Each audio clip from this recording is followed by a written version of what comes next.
Так, это Крайслер 200. Такой же самый прикол, как у меня на Додже был Avenger. Печка не регулируется. Выставляешь, ну только работает в холодном режиме. Сейчас я тут... Ага. Короче, тут печка. Вон он, рычажок. Сейчас его крутим. Видите, он открывает, закрывает. Close. Просто там часто шестерни открутить неудобно, капец. Там шестерни слизывает, надо переставить, и будет все работать. Так что я сделал, переставил, и теперь все работает. Фу. Работы, кажется, на 1 минуту, но по факту я час проморочился. Очень тяжело снять и поставить. Ну ничего, мы это сделали.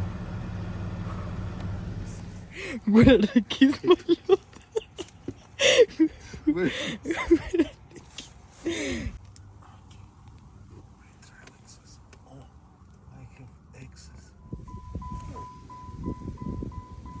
Okay, maybe no. With one